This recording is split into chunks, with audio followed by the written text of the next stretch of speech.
tonight on Elon Local News. The class of 2021 is preparing to say goodbye. A behind-the-scenes look at graduation day ahead.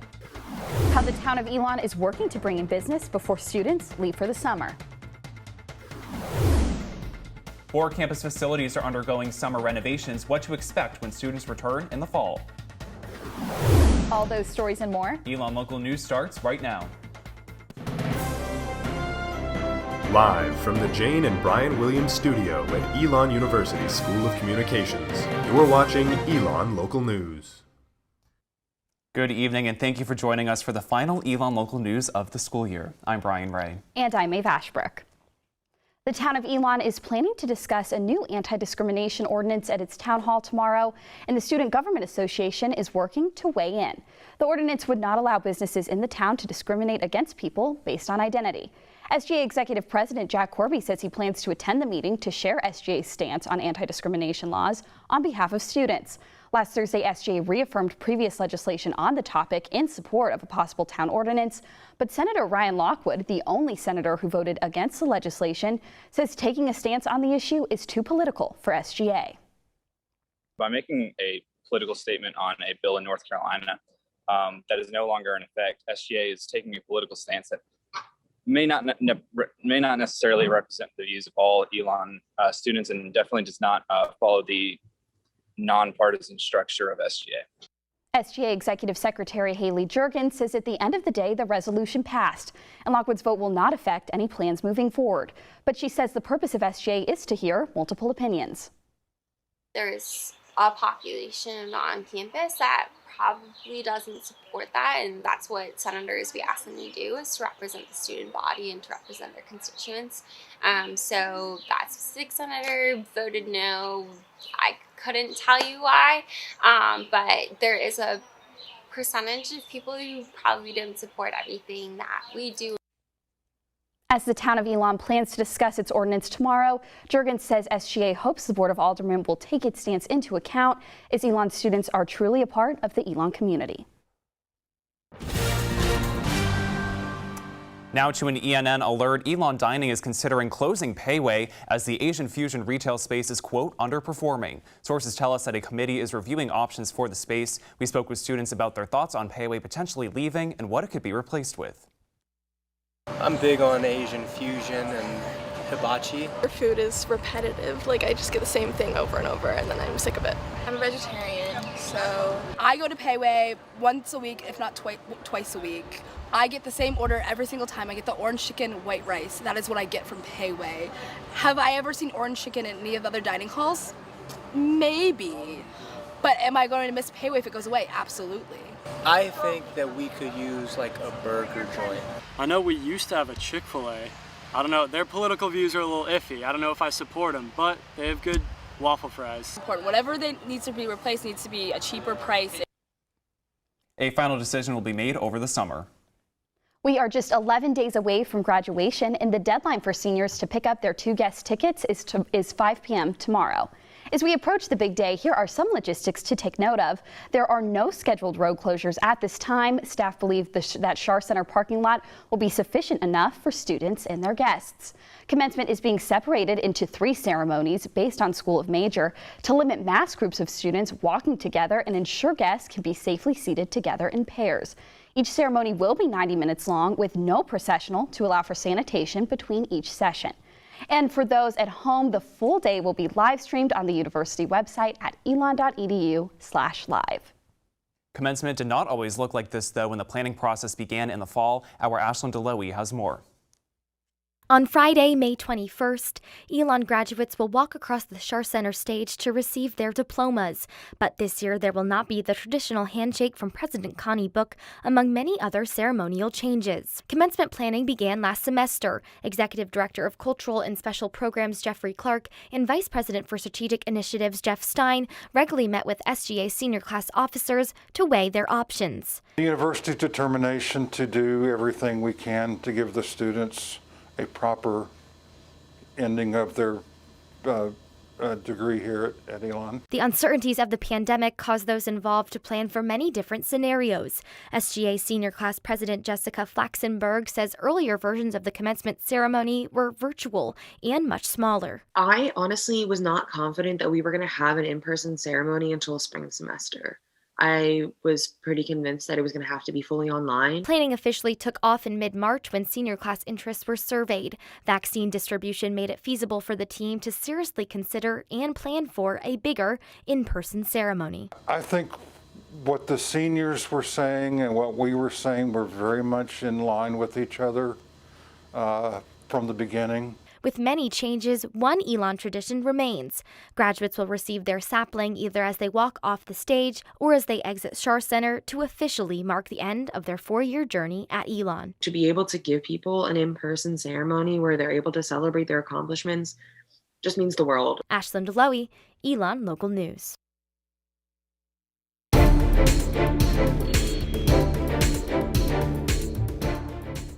As of today, Elon has conducted 95,413 COVID-19 tests since January, with 463 positive results. That's a 0.49% positivity rate. Currently, we're seeing one of the lowest impacts of COVID-19 on campus this year, as there is currently 1 active case among students and 2 individuals in isolation. Joining us now live in studio to discuss the Ready and Resilient Committee's year in review is Committee Chair Jeff Stein. Dr. Stein, thank you so much for joining us. Thanks for including me, your final show of the year. Certainly, congratulations to you all for all that you and all of ENN has done this year. We've certainly depended on you for news and information about COVID and beyond. So our thanks to you as well. Yeah, thank you so much. So our first question, now we've had a few stories about graduation in our newscast tonight. So how are you and the rest of the committee preparing for the influx of visitors that are about to come to campus? Great question. We are trying to make sure that families are thinking about this before they come. And so hopefully folks are either getting vaccinated or they're getting tested right before they come. We've also sort of condensed the week, or compressed it, I guess I would say, a little bit. Still lots of activities, but not stretching as long, and not really as many opportunities for all the families to get together at one time, trying to keep people apart to some extent. Moving into the Ready and Resilient Year in Review, what do you think was the committee's biggest accomplishment and biggest mistake this year? We learned a lot this year. This was all new, so everything we were doing, it was like creating a brand new university.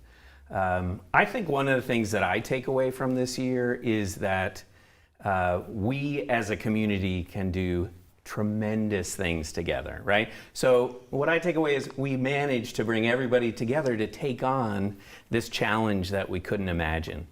I think at different times on the weakness side, at different times it was easy to forget that every single individual is coming at this differently, from a different background with different needs. And when you're moving quickly, it's easy to create a policy or plan that doesn't meet everybody's needs. And you saw us make those mistakes during the year, and I think we got good feedback from the community about changing some of those things.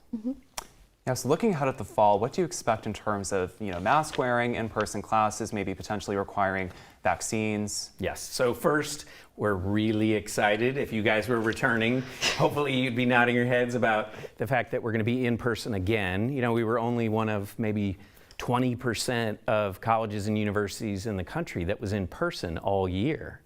So we're excited about being able to be back in person with eased restrictions. So I expect we'll still have vaccines and testing, and we will have masking in at least public areas, probably in classrooms. Distancing, we're hearing from the scientists and from research, is less important. So that should be able to be closed up a little bit. Ventilation still really important. But one change that we'll be able to make that we're excited about is every class will be able to have the full roster in one room. What does that mean? It means that no more hybrid classes, and we'll be able to have lots of other events on campus because we'll have spaces for those. So students can plan events and have meetings and that sort of thing. But also, we know those will be safe, right? So that's a big change as well. You asked about vaccines, so I want to be direct and actually answer that. 2 pieces there. One is the numbers as of this afternoon. The undergraduates are leading the way with about 79% of undergraduates having at least 1 dose of the vaccine. and 77% of the whole campus. Now, if you control for and remove those who are working or studying remotely or studying abroad, those numbers go up. Actually, this afternoon we went up to about 83% of the undergraduate population and 81% of the whole campus. So R&R did make a recommendation recently, last week, to the campus that we go ahead and do everything we can to get everybody vaccinated. The university is going to have to mull over that in the next couple weeks, do some research. There are some lawsuits out there that you've probably heard about. We're not there yet, but we will make a decision in the summer, in the coming weeks, with plenty of time for people to plan. And then what do you see the role of the Ready and Resilient Committee being this next year? We're going to take a nap. No. Everybody on campus is tired and not just ready and resilient. You know, one of the things I would encourage everyone to do this summer is really take a break. We've never lived through something like this, and the toll on everyone is tremendous. But I think R&R will still be in the background. We'll still be meeting, trying to make sure that if there's any kind of surge, we're ready. But hopefully pulling back from people's everyday lives and everyday emails and that sort of thing. All right, Jeff Stein, thank you so much for joining us. We appreciate it. You're welcome. Thank you. Thanks. It's been 1 year of remote and hybrid learning for students and teachers in the Alamance Burlington school system, and one middle school teacher is reflecting on a unique year of teaching. Social studies teacher Derek Tang is the digital lead for his school, where he helps other teachers troubleshoot technology problems. With the added technological challenges, Tang says lesson planning has been the most demanding part of the job this year. I feel like the planning process has demanded more of me, of us as teachers in general this year. But I know for a fact that a number of my colleagues who are not as tech savvy it's been a sharp adjustment. Tang says his biggest challenge for the spring has been balancing students who are in class and those who are remote. He says he's seen increased engagement since students returned to the classroom this spring, but he's worried about what information they're retaining. From last year, and what are they going to retain from this year moving forward? And that's one of those things that's not really going to be able to be answered until we look at it, until we look at this next May or a couple of years from now. ABSS is planning to offer a virtual school option for students this fall. If they choose this option, though, they will not be allowed to change to in-person classes. As businesses prepare for students to depart for the summer, these last 2 weeks are more important than ever to drive that final push in sales. Our Baylor Rodman spoke with one owner about the hurdle ahead. Last month, we sat down with general manager and partner of the Root and Tangent, Quinn Ray, as the Root became the latest downtown restaurant to open its doors to the public. But now Elon businesses face a different hurdle as coronavirus restrictions loosen. In a matter of weeks, the campus community will leave for the summer, bringing another wave of slow sales. We get 8 to 9 months out of the year to prepare for 4 months where there isn't students. Ray serves as an Elon Board of Aldermen member. Elected in November 2019, sworn in December, with his first meeting in January of 2020, Ray was just weeks into the job when the coronavirus hit. Man, what a juggle, because you're trying to get the restaurants and your businesses to survive and figure out how to judge and just live. But then now I'm also responsible for a town and a whole community to try to make sure everything is going smooth and everybody's getting the best care they can get. While he wasn't expecting to have to deal with a pandemic when running his campaign, from an alderman and business standpoint, Ray says he's got a good grasp on what's around him. We have a great downtown business group where we all bounce ideas off of each other and figure things out, and it also helps for me to be able to bring that to the board, right? From town hall to Tangent, Ray says people have been courteous. People are understanding that we can't pack the restaurant out, so it's really nice to see that our community is willing to work together and have patience with each other as we navigate this new norm. Baylor Rodman, Elon Local News. Tangent is planning to reopen indoor dining as well when state-mandated capacity limits rise. Ray says the goal is for the restaurants to be somewhat back to normal when students return in August. You're watching Elon Local News. Changes are coming to campus this summer as 4 facilities are undergoing renovations, including Smith Residence Hall and the second floor of the Mosley Student Center. University architect Brad Moore says the renovations in upstairs Mosley are intended to make student spaces easier to navigate and more user-friendly. So you'll come to the top of the stairs and it'll be much more open as far as the hallways. They won't sort of sneak around as they currently do. They'll be much more straight corridors, but there'll be student gathering spaces sort of dotted all along those hallways. Moore says the biggest change coming to Smith Hall is renovating the bathrooms, which will still be communal with individual stalls similar to those in the East neighborhood. I think it'll be a lot better situation for the students, going to the bathroom, showering. We're also adding some sinks on the hallways so that if you just need to brush your teeth or grab some water to make tea or something, you don't have to find an open bathing compartment. El Centro de Español, located in the Carlton building, is also scheduled to undergo renovations this summer, and a new esports facility is planned to be built inside the Global Commons.